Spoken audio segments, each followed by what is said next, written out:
Coming up in this episode with Cesar Augustus. Journey to Eastern philosophy for an urban mind. I want to break through. So how do I get one of those? Pain and grief it's an experience to be honored, to be with. Whatever we're feeling or thinking is just valid. The only thing that it means, like my teacher says, is that we're just full-blooded human, that change is possible. I never saw anybody teaching that looked like. To believe that we're not collectively suffering could be naive. And celebrating our differences is like the foundation. And then that the choices that you make in this space are supported and celebrated. Thank you. My man. So good to see you. Good to be here with y'all. Man, it's been a couple minutes since we got a chance to hang. Yeah, for sure. For sure. Yeah, it's great to be here. How's life? Whew. Yeah, life's been pretty busy. This month has been particularly busy with I've been doing I partnered with Dear Memorial Hermann, who does a lot of the rehabilitation for folks who suffer just a neurological like strokes and things of that nature. And so people who lose the loss of limbs, either temporarily or permanent, and these folks are great at they're at the top of their industry in rehabilitation. And so they partnered with Yoga Home, who's the studio that just opened in February, and then we provided a mental health awareness class that was also taught through the accessible lens. And so I've been really focused on that for the last 6 weeks, and then for the 4 weeks of May, because there was going to be the possibility of having folks who were of all abilities, and some in wheelchairs, some have never practiced yoga. And so it's been like a lot of deep study, and how do I my main thing is not to leave anybody excluded, not to other folks. And so how can I teach a class that has someone in a wheelchair and someone who is a regular yogi and someone who is his first time? And so it's been a great journey. I know I have a lot to learn in that space, and I have the language, the proper language that supports people and empowers folks. And I can work out the nuanced stuff about like how to keep a flow going when somebody's seated and the person next to them is flowing in their own way. And so, yeah, that's where life's been the last. I think I found out about 2 months ago, and then I really focused on that, and then just teaching around town and letting that. It's a whole process. I brought these just because teaching one class for me is. It's definitely not for the money, as we know, and some folks may know this, but because it's a whole ritual, and it's been part of my healing journey to perform this ritual Saturday morning, wake up, like, what's my vibe, what am I feeling for a class, and then move through it, imagining moving through it, writing down, journaling. It's so that I can write a book one day, so I can put all these prompts and cues and sequences into a book for folks who are new to teaching, folks who are maybe looking for some cues, and instead of using ChatGPT, you can use Cesar AI, and just support them on their journey, because I think they can still be original and authentic, and everybody still needs support. And so, something like this podcast is, what y'all are doing is supporting the community and like sharing different perspectives. And I feel like that's super important. And so, it's been mostly the last few months. It's just really focused on, taking my seat as a student, always like beginner's mind. And so we're familiar with that. Yeah, that's beautiful, man. I mean, I've known you for so long, and I've just been so excited that you're here to share with us and connect, and you're supporting me and us and supporting us in our mission, and we want to support you. And I know a lot about you, I think I do, and I want to dive into some things, but introduce yourself to Tom and so other people who don't know who you are, where you come from, where'd you grow up, all that stuff. Yeah, for sure. Yeah, so first of all, like to say that my name is Cesar, and my pronouns are he, him, and I occupy the unceded land of the Karankawa people. So I always want to honor the folks whose land I'm on, and it's an honor to share something that I've learned, an Eastern philosophy, an old philosophy of thousands of years, to be able to share that and as part of my lived experience, and then share that with folks. And so, as a person who grew up in inner city, born and raised in Houston, I didn't have access to those things. I didn't have access to anything in the wellness, holistic. Sure, I played sports and stuff, but there was no centering of that experience as part of a healing journey. It was more of like something to do while we're at work. No shame to my parents; they did a phenomenal job raising us. And so, I grew up in an inner city in a area that was kind of rough, and it's still kind of rough, Southeast Houston, and went to Amelia High School. And so it wasn't until, and then I went through life, and I had I just had ups and downs, and struggled, and always been like working with weight management and undiagnosed depression, like those type of things. I didn't know what was like leading or causing me to like not want to do anything or overeat or like all those things.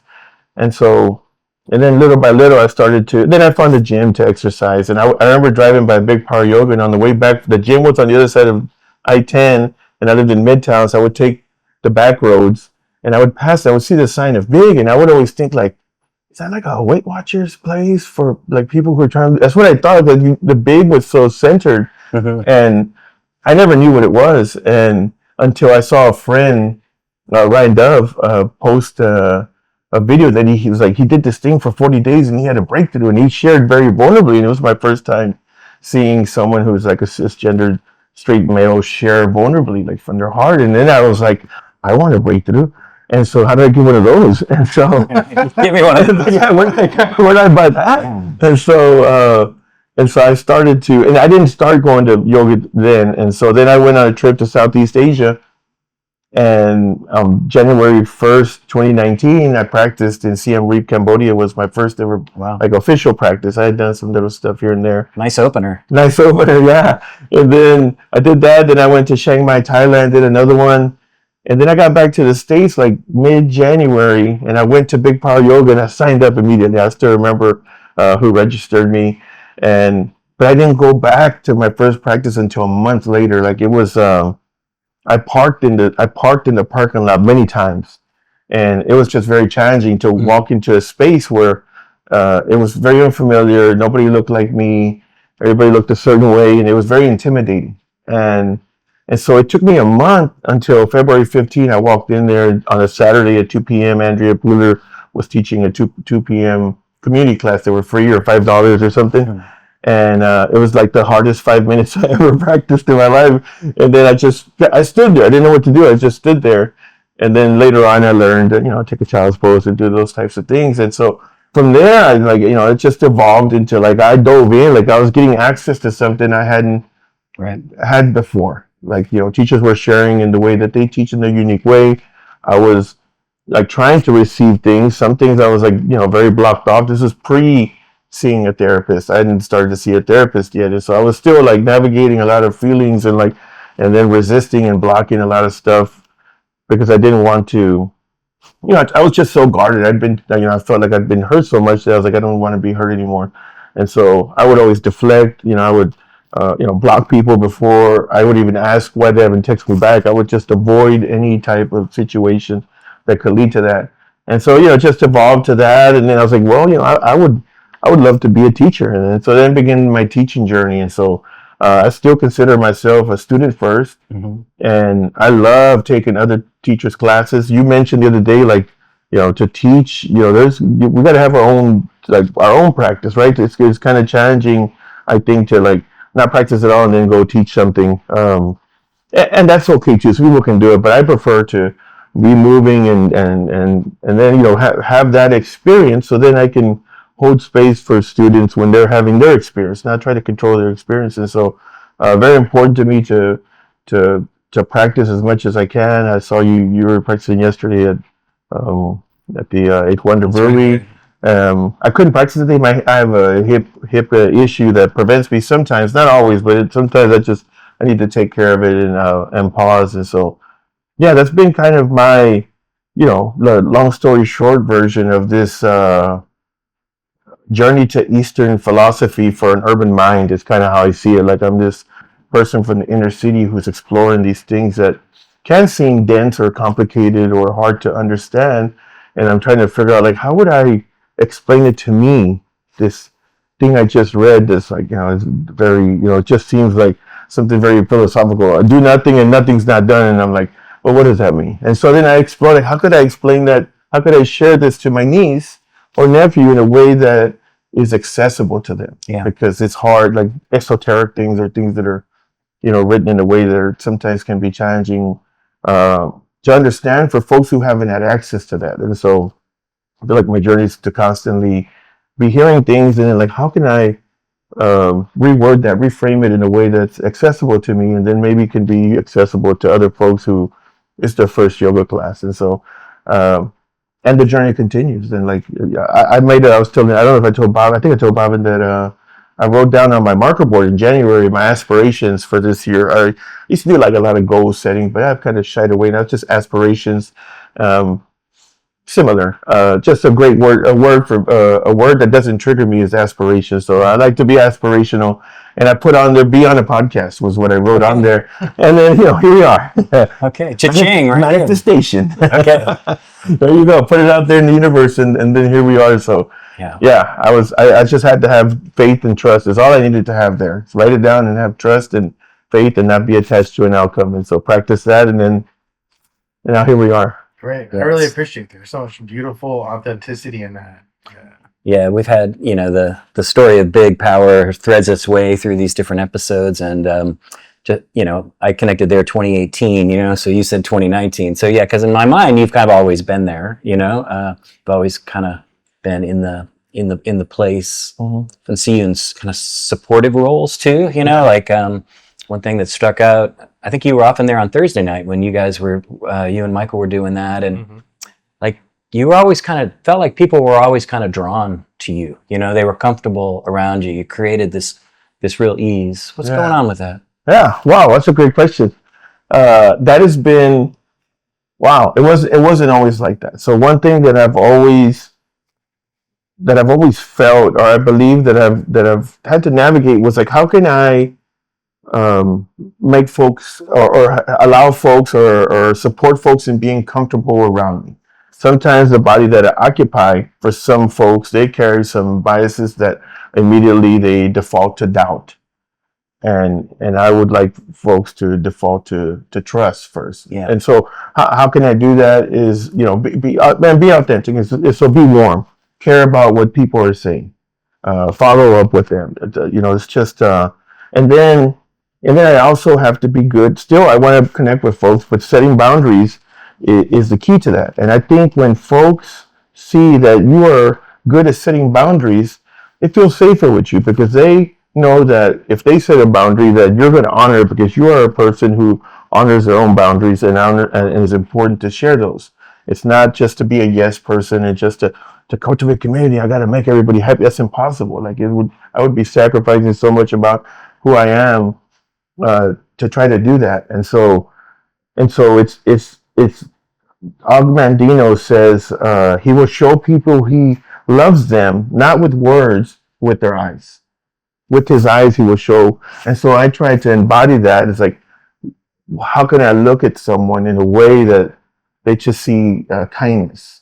Like squinting. If I wear my glasses, I'd be squinting. And for a lot of years I didn't have glasses and I was squinting and people were repelled by me. And I was like, why is everybody like, what's going on? They're like, well, you look like you're mad. And I was like, yeah. And so body language and the things that I say, are they kind? Are they needy? Are they, those three gates that they say? Those things have really supported me, and caring about people's story is so important. Like who doesn't want to be seen, heard, and valued? Like you hear those buzzwords all the time, but it's so true. Like if someone walks away like, wow, this person didn't try to control the conversation, didn't try to like, oh, I have a perfect podcast for you. By the way, I do have a perfect podcast for you. It's called The School of Yoga. Like not trying to control it. Like it's not like, oh, I know what you're going through. Here's a book, read this. Like, no, it's more like pain and grief it's an experience to be honored, like to be with. And so I want to, like, someone was crying the other day in front of me, and the old me would have been like, oh, don't cry. And that was just me projecting and the things that I'm insecure about. And then I just stood there and like, I was just like, how can I like look at them in a way that they know that I care about them and I'm here for them. And they appreciated that. And so I think that a lot of folks have asked me that. And it's a combination of things. It's charisma that I think folks can learn. It's being a good listener that you guys are displaying that. The three nods is the telltale sign of someone is like authentically listening. And so feeling comfortable. Like I can share, like I don't have any notes or cue cards or, because everything is like, it's in my heart. I thought I lost this the other day, and I thought this is an honest truth. I considered quitting for one moment. It crossed my mind. I was like, I'm going to quit teaching.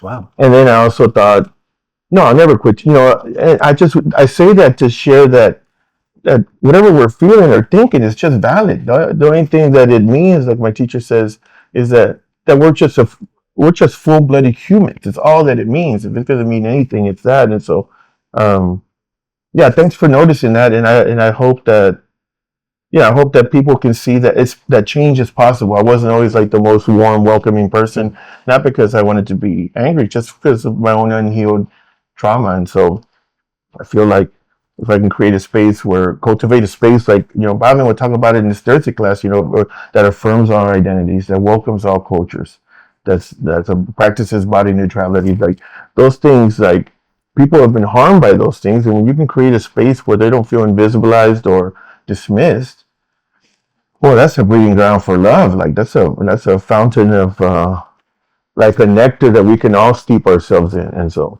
that speaks a little bit to that.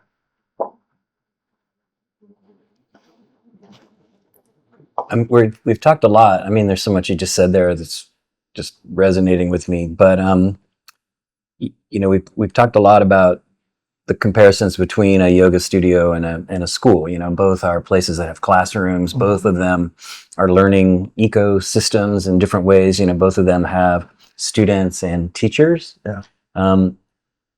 You sounded like you went from student to teacher pretty quickly.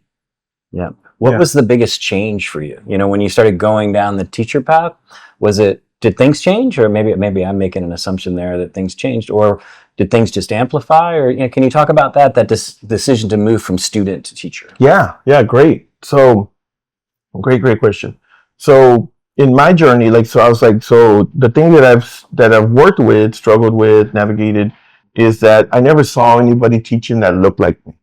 Like that was like what I was looking for. I was like, and I would take everybody else's classes. I took over 1,200, 1,300 classes at big, but I never saw anybody that looked like me. And so what I did was, not unintentionally strategic, was like build trust in the community, build trust in the big leadership, and then get a platform where. And so I was like, to get one, then I need to get I need to get certified in teacher training, get a teacher training under my belt.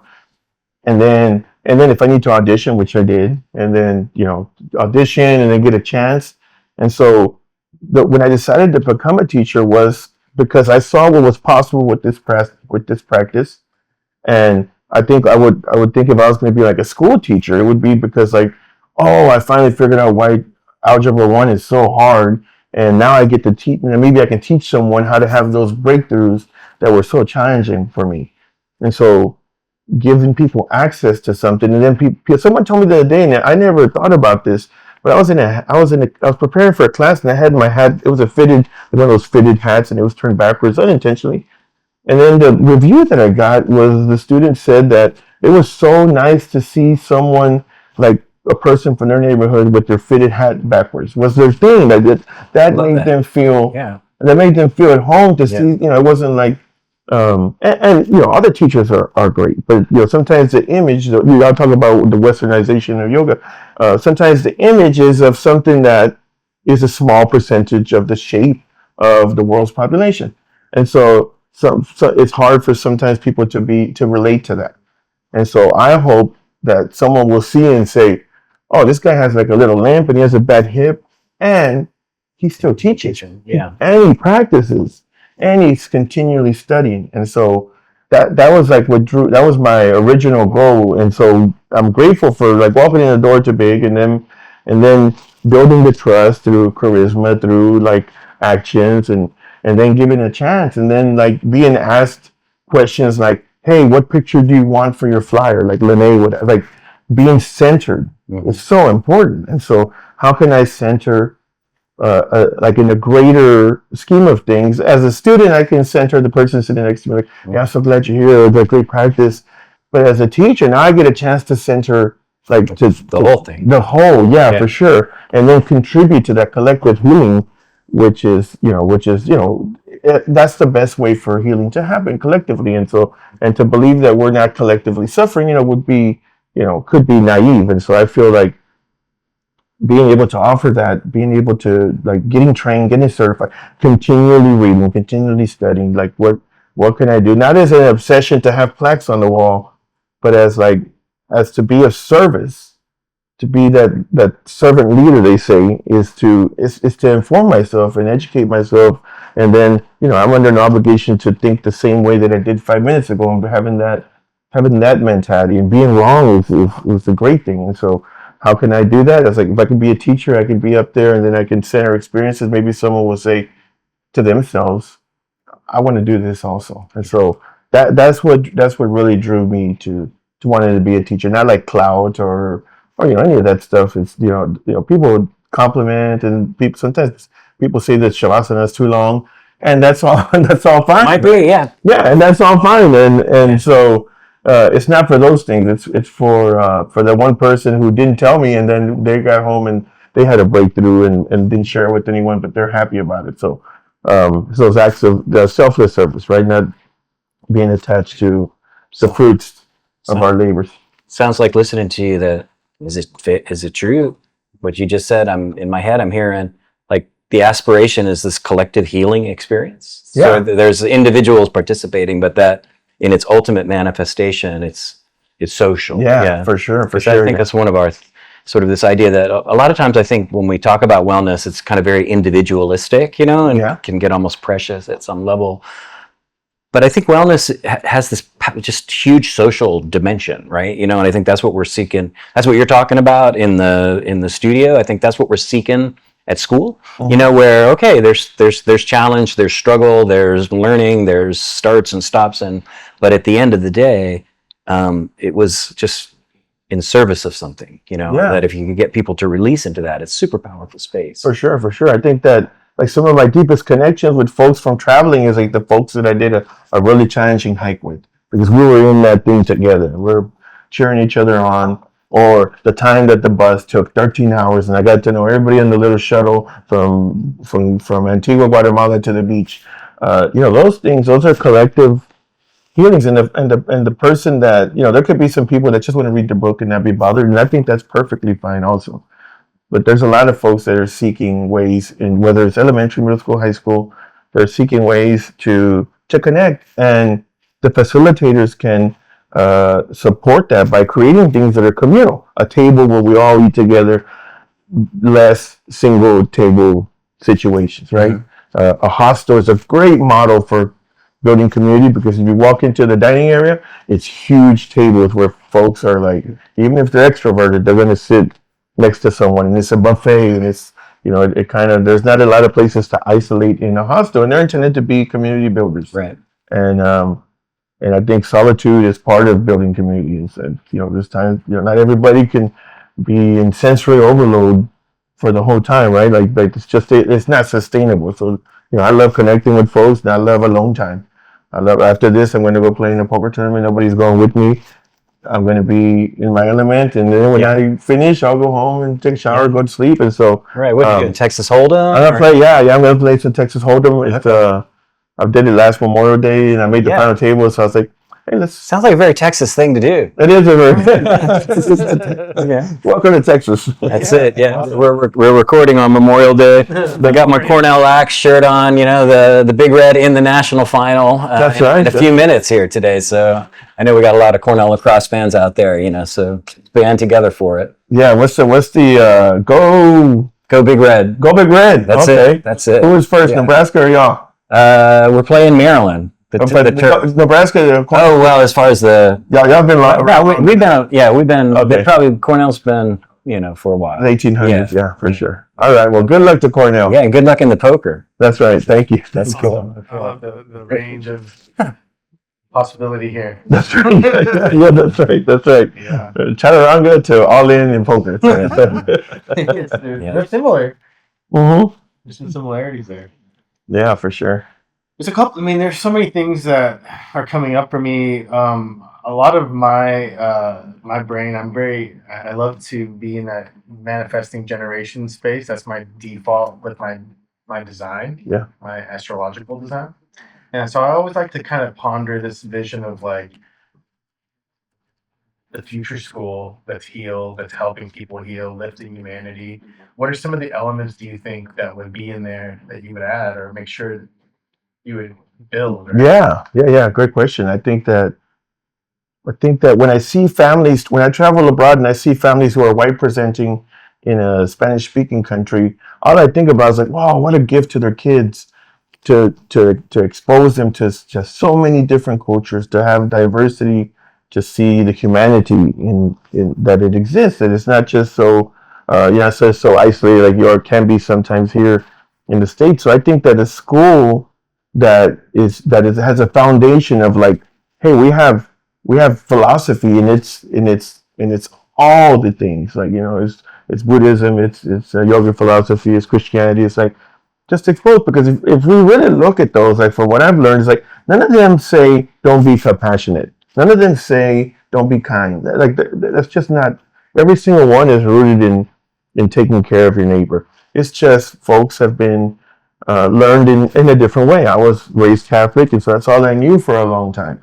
Other folks are raised Muslim, and that's what they know, and etc. And so I think that schools that can expose folks to a wide spectrum of what exists in the world, something that resembles the world, is it's a great thing, because I'm no expert in this field, but I just see it with my nieces are like around my mom, speaking Spanish only always, and then they're with my sister and them, and they're speaking English, and then they're going to school, and some of them go to in a predominantly Hispanic neighborhood, others, and then one of my nephews was going to a school not in the barrio, that has I don't know if it's a private school, but it's a little more diverse.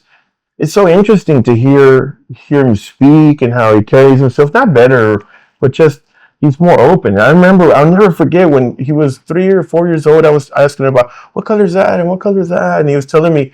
And then for some reason, I wish I wouldn't have done it, but I did do it. I said, "What color is this?" And I pointed to my skin, and he says, "I don't know."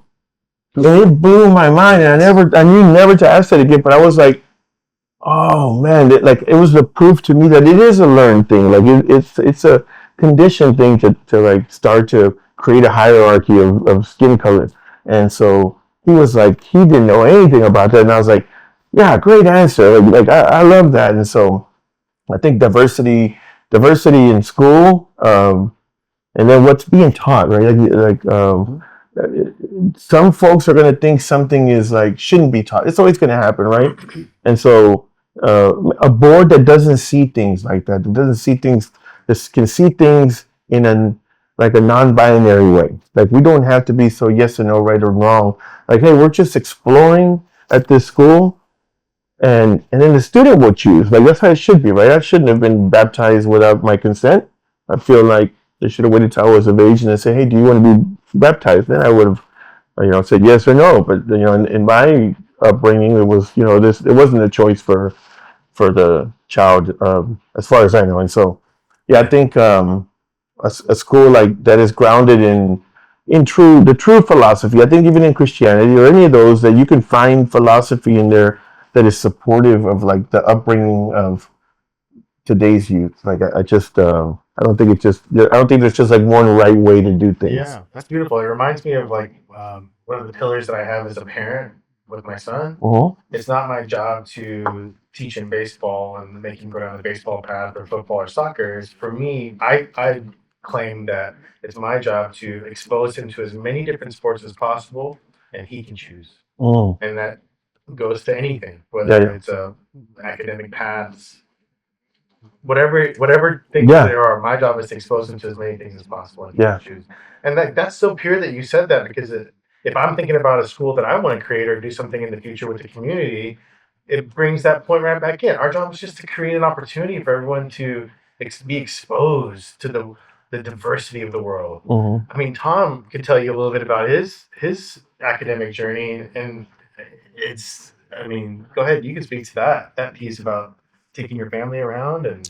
Yeah, I mean, everything has trade-offs, right? So yeah, I probably impose the global thing on my kids. I really, in my mind, that's what I thought was the best thing that I could do for them, and I think it was a good thing in a lot of ways. But but it had also counterbalancing things. You're moving around the world. Do you have the grounding? I'm saying that as somebody that grew up in a cul-de-sac. So had all that sort of certainty of that time of life. And then I'm kind of adding this on out of my adult space. So it's actually a fairly common TCK story. The parents are more into it than the kids, but it does create that awareness. And that's probably the biggest gift. And then get into a place where we are now, and it is a super diverse school, and I think that's kind of understanding that that's really the Quan, that ability to bring difference together is what creates more capacity, I think. I mean, diversity is kind of under fire now, right? A lot of people are like, forget it, or can I get done with that? But at the end of the day, I think it's that, well, when people come together, what can come out of it? And then that's where having the diversity in the mix really gives you, I think, more power. Yeah, more for sure. And then you're really pushing, you're pushing that at some of the frontiers, where you get into kind of mobility and, paralysis and things like that. Yeah. Can you talk about that? Because that seems like super important, but also super vulnerable work, right? Yeah, for sure. I think that, like, I don't possess some special gift of being able to teach accessible yoga. I think that, that to teach yoga, one must, it's going to happen where you need to provide a variation and adaptation for somebody, because, if you're teaching to any quantity of students greater than, even greater than 5 or 10, there's percentages. The numbers don't lie. There's going to be folks in there that have been harmed in some traumatic way. There's going to be folks who are differently abled. There's going to be abilities that you don't know that they can't do just by looking at them. If they have high blood pressure, that's a condition you can't just look at someone and tell that. But there's things that they should try to avoid doing. Yeah. And so I think that celebrating our differences is like the foundation. Like, first of all, like, acknowledging that. Second is being informed of, like, if I'm going to make an assumption about somebody in my class, it's going to be on the side of caution that they have possibly been harmed, that they are differently abled. So I'm never going to say, if you need a block, go ahead and grab one. That is an othering way of doing things, because now only the person who needs a block is going to go grab one, and the person who said, well, I don't want people to know that I need a block, and then they won't grab one. So then they're going through a class so it's the foundation. I think the doctor who was sharing before is language. Like, you don't have to know how to use a block or share how to use a block, but you could sure have language. The language that you start your classes with. I use a lot of that. I call it my welcome mat, and it's what's my light situation like? What's my room temperature? What is my sound? That people, all these sensory things, folks, where do I set myself up? And then I have a no touch policy for myself. And so the students never have to worry that if I'm walking near them, which is rare, that I'm coming over to put my hands on it. I don't subscribe to hands-on assist unless it's safety. If somebody's going to fall, I'm going to protect them. Yeah. And the people who do that, again, it's not to shame folks. It's just my perspective of, like, I want to do my best to allow folks to be in their own experience. And so when I'm navigating, when someone shares with me openly, like, hey, I got a herniated disc, and then I'll share, okay, here are some things that you could avoid. And I always say, listen to your body, because we're our greatest teachers, and we just need to be reminded of that. So I invite students, like, if you have something, some contraindication, some injury, take care of that in these following poses. And then if they say, well, I'm sore or tight or those things, then I can say, okay, we're going to be doing a few things that could target those meridians or those muscle groups or those deep connective tissues. And so I've chosen to study with Giovanna Hyman, who coined the term accessible yoga. And so I've decided, and all his offerings, when you study with him, he's offering someone in a chair, someone in a wheelchair, and sometimes somebody who has a prosthetic device. Okay. And so I don't know if it's intentional or what it is, but there's never like a able-bodied appearing presenting person in his slideshows, etc. so that we can really see like, oh, okay, that's how I would do warrior two, and this, chair poses, this is, but we take for granted that we can do this. Not everybody can do that. Like there's people in the world who can't do that, and so Maggie Monahan says a great cue. She says, lift your hands to or towards the sky. So that just gives you a plethora of like, that's towards the sky, or that's towards the sky. And so it's providing, using choice-based language, it's using empowering language, and then shifting away from this hierarchical approach.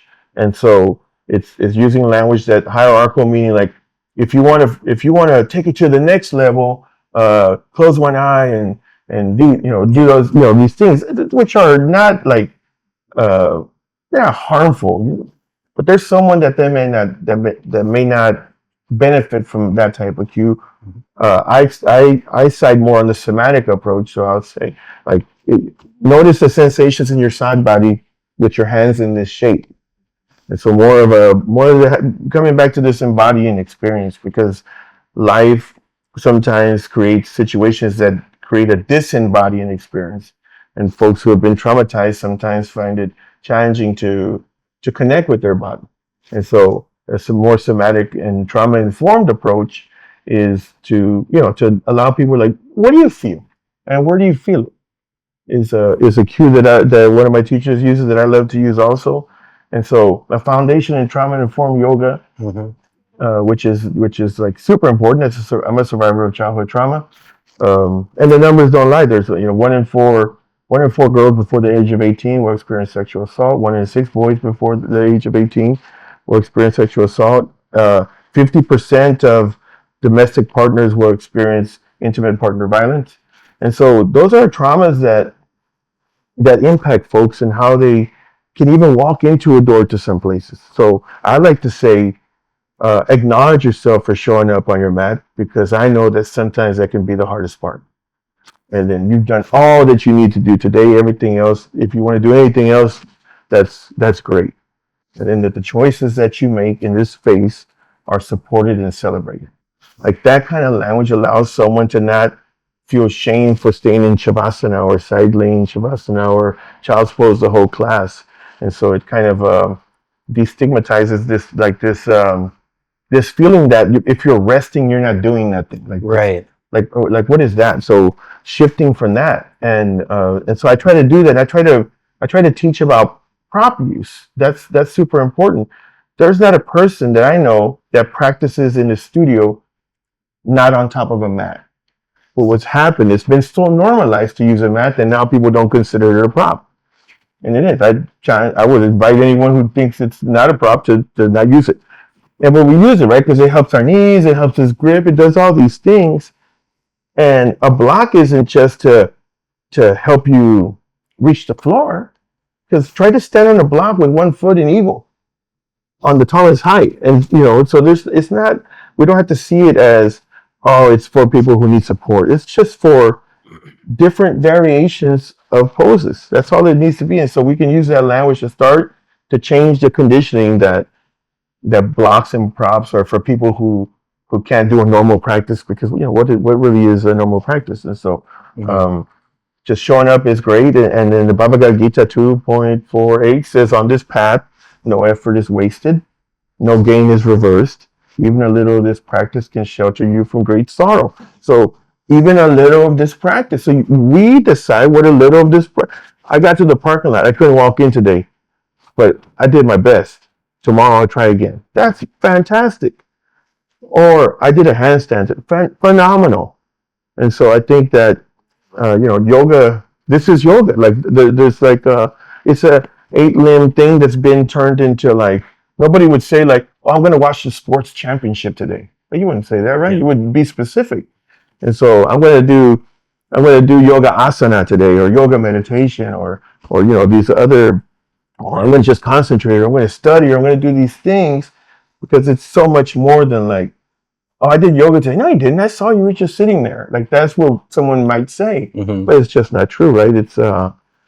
It's so much more than that. It's beyond space and time. It's immeasurable. And so that really supports me in wanting to create an accessible space Yeah. no matter how the person shows up. And it's not, the part that's not easy is that I didn't grow up with someone in a wheelchair. Yeah. And so I think that, I don't know if I can, I don't know, like they want me to help them move. Like, can you help me move my arm? And I was like, I don't, I'm uninformed. And so I feel, because I don't have the experience of it, but folks who have lived with someone in a wheelchair is second nature. They know exactly how to move their legs if they have like paralysis. And so it's being in front of those folks, honoring their experience, studying, learning, listening, all those things it's not just like here, take this pill and you'll be great at offering yoga to folks with different abilities. It just takes it's a multi-pillared approach. Yeah, for sounds sure. like it. Yeah, for sure. I'm really inspired by the inclusive language and the capabilities that it presents, and including others, and helping a community rise and inspiring them, or giving them aspiration from a leadership standpoint. And I'm curious to see what if you've noticed, like when you started this work and bringing accessible yoga and teaching and talking in accessible language, what have you noticed outside of the yoga studio in your work and your relationships and talking like that outside of the yoga studio? Like, what merits does it have? Yeah, great. Wow. Yeah, so my close friends know that if we're meeting somewhere, this is the ideal table setting. Okay. The challenging ones are like if I was gonna have to sit in the middle there because of my hip. Just sliding that way would be like very uncomfortable. So my friends, I've taught them intentionally or unintentionally that hey, I got us a table, hey, I got us a table, and I'll get there and we're at the table, and I'm like, what a relief, because if it's like a picnic table, and so what it's informed off the mat is in to have those considerations when I work in construction management, and so that's usually like a job trailer with stairs. Yeah. And so now I'm like, hey, what if somebody with the wheelchair shows up? How are we going to do this? How are we going to get them up there? And so it's having them comply with that, like being, for everyone to feel included, to be part of the meeting. Like nobody wants to be carried by 4 people, into the thing. Like let's put an ADA, an accessible ramp here to support them. And it's the conversations in those meetings that can be tense. It's like finding being the authority in the room for U of H. I'm able to say, hey, let's pause here for a second. I want to just double check a couple of things. And they're like about to start getting heated. I have nothing to check, but I'm like, just want to follow up. And I'm just trying to give them a pause. Just to let some of the heat. To create some space. Yeah, to create some space. And then I see it now. I can see some of the language that I use, inclusivity and accessible language or collaboration, innovation. I start to hear it now subtly in some conversations, and it starts to create a space where folks feel seen. And I always say, like, there could be sometimes two gentlemen who have been in construction for a long time who sometimes feel like they know everything. Probably they do. And then sometimes I'll have a subject matter expert who's could be female or female presenting, and I say, well, we have the expert here, and then give them the floor and give them not just a seat at the table, but a pit where you can sit, and so that they can have their voice heard, so they can be acknowledged also as like being an expert. So it does start like everything on the mat is just that's my sanctuary, like you say, right? It's the place where I can retreat to at any time and just be. And then I take those learnings of like mindfulness or breath work or movement or being in community, and then it starts to ripple out into my life. And so I can see, sometimes I notice things that like used to aggravate me. Usually in the driving, I used to think I was a perfect driver, and everybody else didn't know that they were driving. And I used to be like the factory tester of the horn, and so the unofficial test. And so I noticed that I don't do that as much anymore. And there's these things. So it's hard to pinpoint when it happened, but a disciplined, consistent practice, whether at home, whether in the studio, whether wherever, has helped me begin to like. I wouldn't even say transform. It's just an uncovering. There's another thing like more than hustle. Like I'm already whole, but I just have a bunch of little layers of things that I've put up or society has put up that have prevented me from like coming back to that, rediscovering my wholeness, not creating it, because it's innate in me. And so being able to see that divinity in me, and like if I can see myself in others and others in me, then they have the capacity to change if I have the capacity to change. So I just, it helps to give people grace, and so I try to just share in a, just think like, I'm always like, how can I say this in a construction way?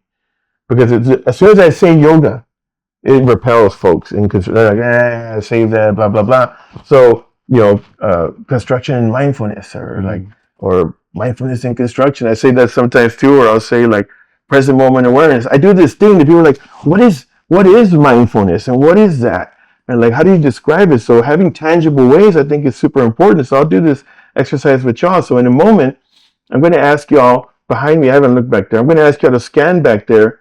Not yet. Not yet. So excited. Yeah. So what we'll do is I'm going to ask y'all. I'm going to give y'all some instruction, and then when you come up with the answer for that, just hold it in. Don't say anything. But in a moment, I want you to, and this will be like a 5-second glance that way, and I'm going to ask you to count how many things that are blue are behind me in just 2 or 3 seconds, and then when you come back, just give me a thumbs up that you have it. Go ahead and look. How many blue things do you count? Okay. You got a thumbs up? Okay. How many brown things did you see? Well, I was looking for blue things. Yeah. So like like mindfulness is like this panoramic view of things. Yeah. Still not laser focused, but like just trying to find this like you know what you need to do, Yeah. but you can still be aware of your surroundings. And so I shared that with them, like in a building, and I was like, okay, tell me how many pieces of pipe you see, and then they come back, like, you got it, yeah, I got it. And I was like, how much drywall was laying on that pallet? Like, oh wow, I didn't, yeah. And so it's not being like laser focus. It's not it. Mindfulness meditation or mindfulness can be described as placing your attention in an intentional way on a specific object to begin to develop focus and notice what arises in a non-judgmental way. And then that point of focus can be anything, like your tummy or like some people don't have, like they can't notice this rise. And so maybe it's like noticing the air pass through your nostrils, or noticing the memory of Big floating through this space, right? The incense. Yeah. Or what's the furthest sound you can hear, right? These are things that, our teachers teach us, and those little things help us with that moment-to-moment awareness. We can be fully present in these conversations. If I was like, my phone's on do not disturb, that was very important to me. And otherwise, I'd be like, I'd be like doing this, and like, it's, I wouldn't. What would you say? Say it again. That's not showing people I care. And so a lot of that language is starting to ripple into my workplace and in my home. My mom and I have great conversations now. I think mostly because like I'm not trying to, judge her or tell her, I don't want to hear that. Like I'm just like, how can I listen generously to my mom in this, even though she's telling me about the neighbor, what the neighbor did. I still can be like, well, I don't know. Tell me. Yeah, give her space. So yeah. Thanks for asking that. Yeah, conscious language is something it's a field of study that I have a teacher with, and I've learned so much from a healing perspective, psychology. And when you listen to the words that people choose, you can get a really quick decode on their traumas and what's going on, and support them quickly and effectively. Yeah. And I'm really kind of curious about the application of conscious language in an organization. Yeah. And that's what I'm thinking about too. And like the inclusivity, because I think every large organization, medium to large organization that I've ever been a part of or contracted in with, there'll be a very shared sense of I don't matter, I don't belong, what I think doesn't matter, my vision or perspective doesn't matter, and what's the point of this? Yeah. And to flip the head on that would be like everybody's perspective matters and everybody's input is valued and we care about you. That sounds like it might be difficult to like juggle all of that, but there's got to be a way that we can include everyone's experience for the greater good. Yeah, that's what I'm thinking about. Yeah. I do a little bit.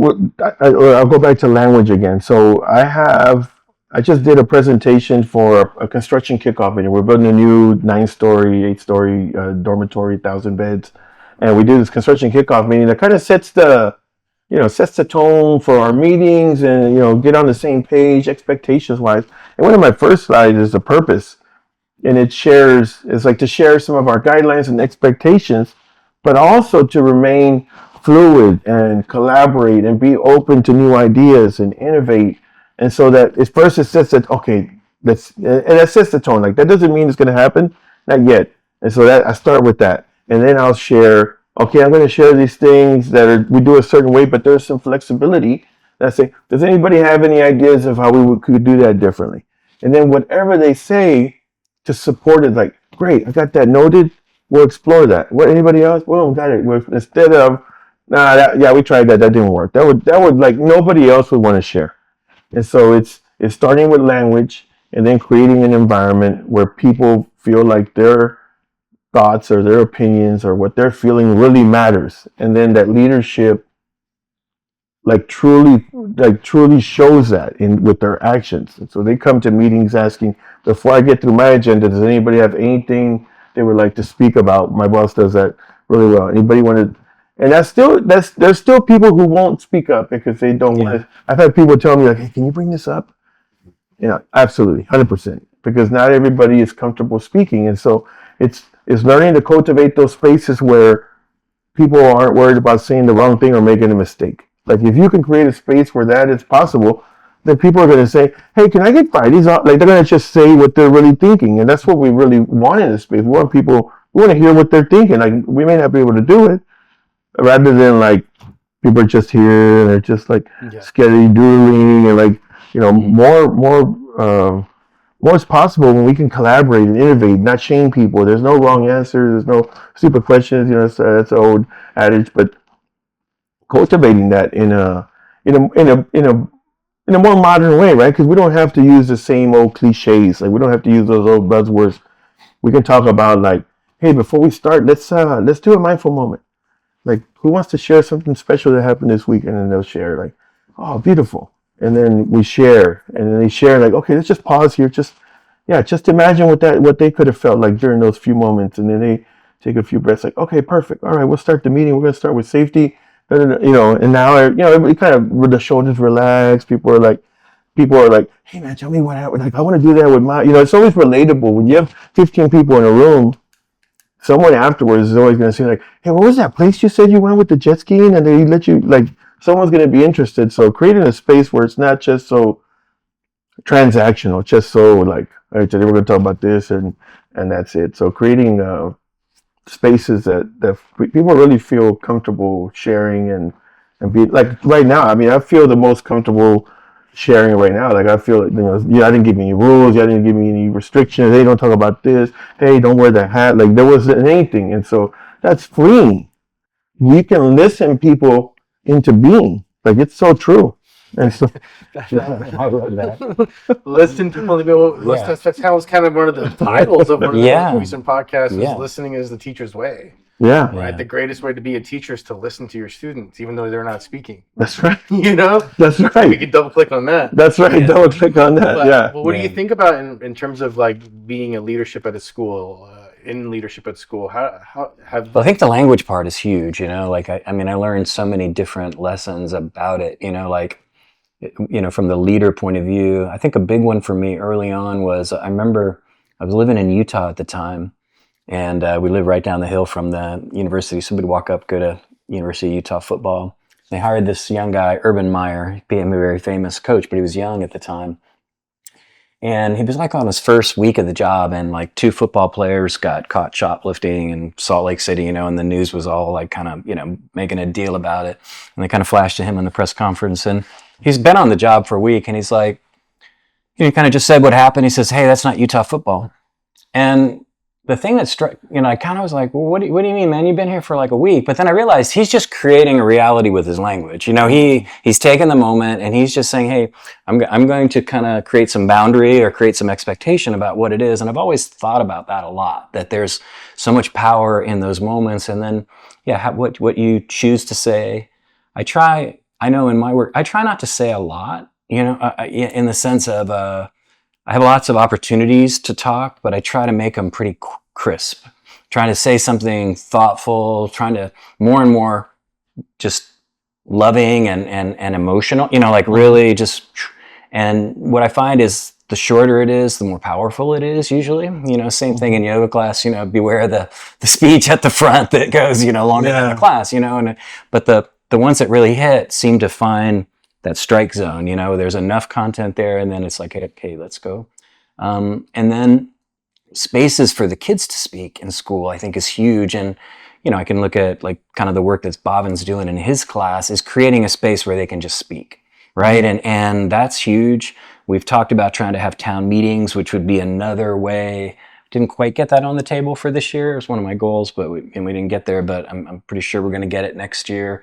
There's another student initiative, kids that are like, they're framing it as student review board, but, we're not a school that has a lot of discipline and stuff like that. But, we have 900 in secondary part, there's 900, teenagers. And so, they're going to get into some conflict. And there's a group that's sort of offering to be just like a sounding board for the administration when we get into some of these situations, especially stuff like bullying or things like that. And their point is that, hey, we know the people better than you do, and so we'd like to give voice.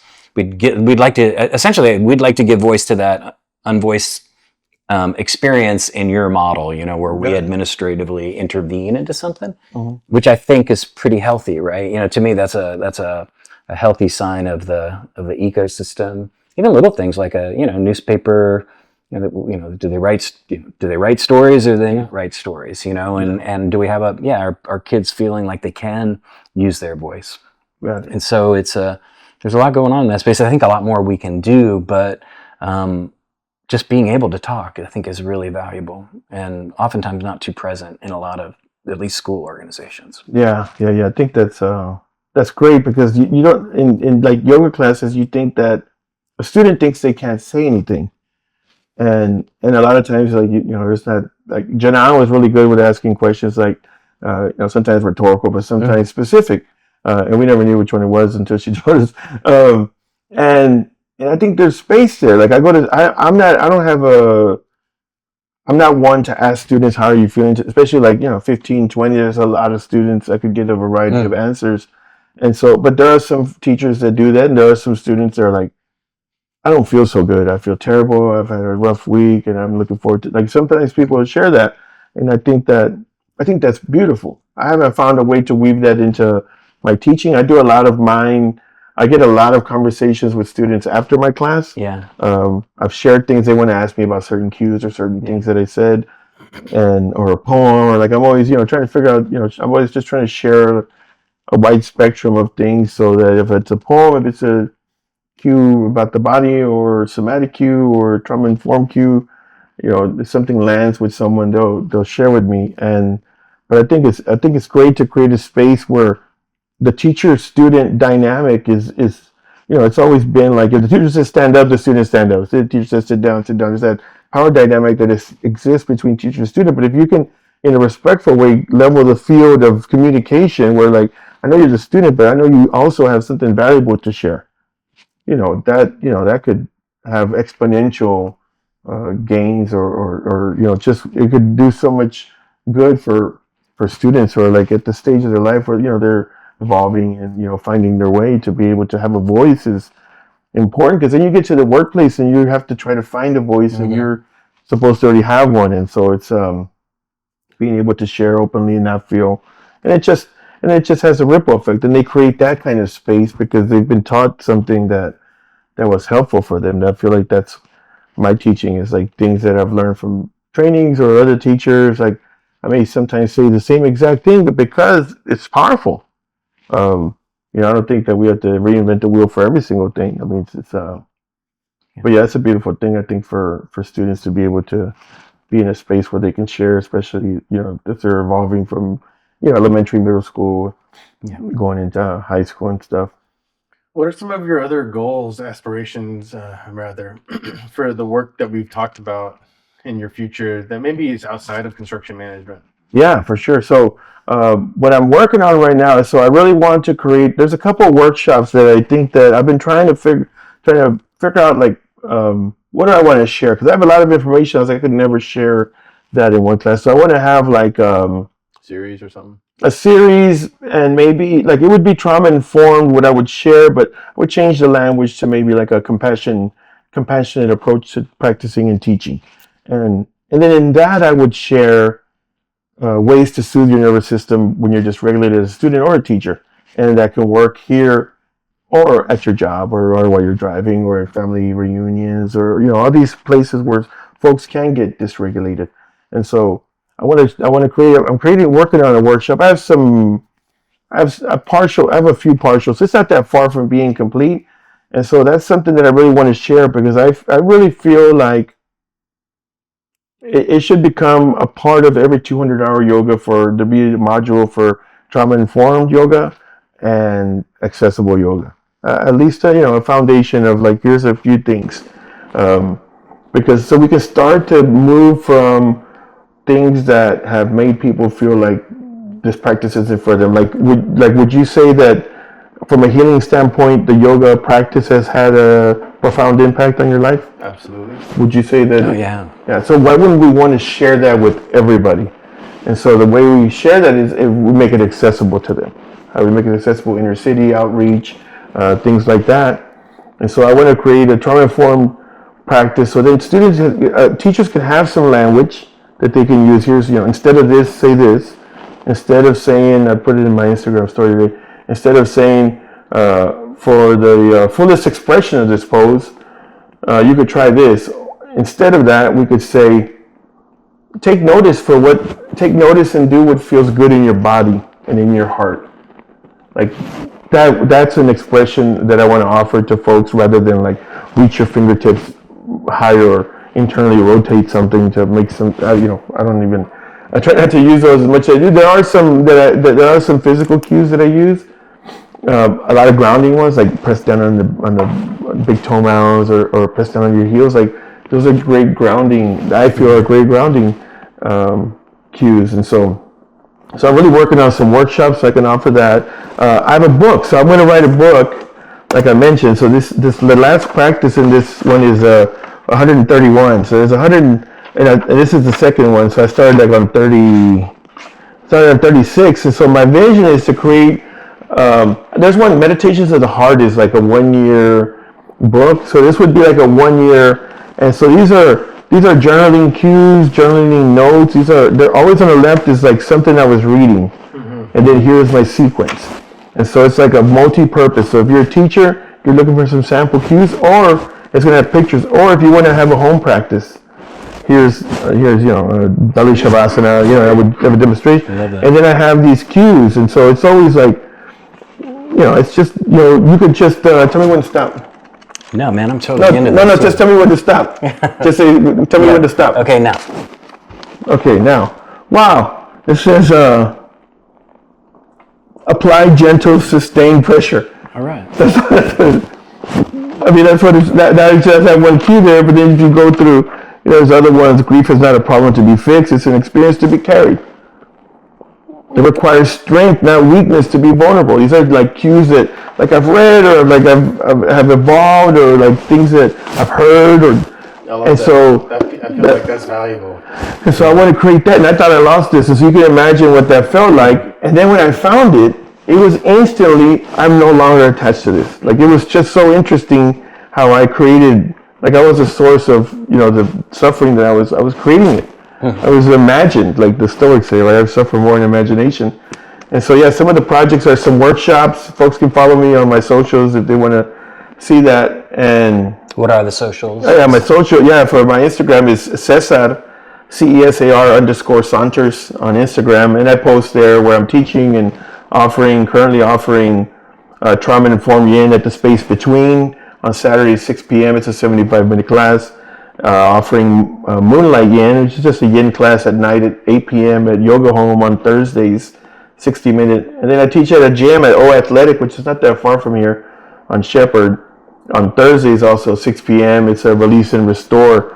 And that one is, they didn't really want me to use like a lot of yoga language, so I've like rebranded or reframed the same cues, but in a way that's accessible to like someone who's been doing, someone who's doing like powerlifting. Okay. I always, say, hey, if you've been like a deadlift, today was deadlift or leg day or leg week or whatever, try this. And so, those are the spaces where I'm teaching, and that's about my capacity, because it does take me. So I taught a class yesterday, and so, well, the Saturday class, and so this is 3 hours to teach a 75-minute class that I get paid for 1 hour, and then the commingling or the sharing with students afterwards. So it's a long. I do it because I love it. I really love it, and there's so much healing that has occurred for me in just writing these. Begin to invite stillness into your body.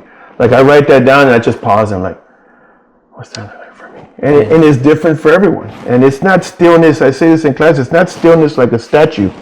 That's very still. Stillness like a mountain lake. Like, if you go to the least successful mountain lake, if you look at the top of it, right, there's, like, it looks like glass, but just stick your head under there. So that activity there. So it invites students to still, like, wiggle, move around, micro movements. And so I always try to offer those like gentle cues that invite students to, like, be in their body, reconnect with that divinity that's in them, that's undying, unchanging, and vast and perfect. And so, just stuff that I've learned, and I want to give credit to, like, everyone that's taught me. I've had so many teachers. I've taken Bobbins. I missed that class. I tried to champion myself at a studio to have something similar on Tuesday nights about 8:30, and I was like, oh man, they give it to me. I was like, I'm going to reach out to Bobbin and, like, see if we could collaborate. And I still think we can collaborate anyway. And so, like, teachers like Bobbin and, like, all the folks at Big, I still see, that lineage. I still see that. Mm-hmm. And then the folks that I learned from a lot of folks in Austin, and Fernie and Gioconda, and, like, all those teachers have had a profound impact. And then maybe one day when I'm gone or not teaching, someone will say, oh man, there's this guy Cesar who once said, take care of yourself. Be gentle with your experience. Take an unconditional friendliness approach. Like, those things are so much more soothing rather than, like, no, stay here longer. If you come down, come back. Instead of that, which is fine too. But I'm going to be more on the side of, like, how can I be more gentle with my experience, and in turn be gentle with their experience. And so those are things. Those are things that I'll be working on that stuff for this this summer. So be on the lookout. For sure. We'll be looking. I haven't talked to Tom, but I can sense that we would love to collaborate with you in the future. Yeah, for sure. Yeah, we'll get you over to school, and we value what you're offering, and I personally acknowledge you for the level of vulnerability that you have in your work. It shows. I love when you post on your stories and you see you're posting up your flyer in a coffee shop or your sticker somewhere in town. You're a champion for that work. And putting yourself out there is how we do that work.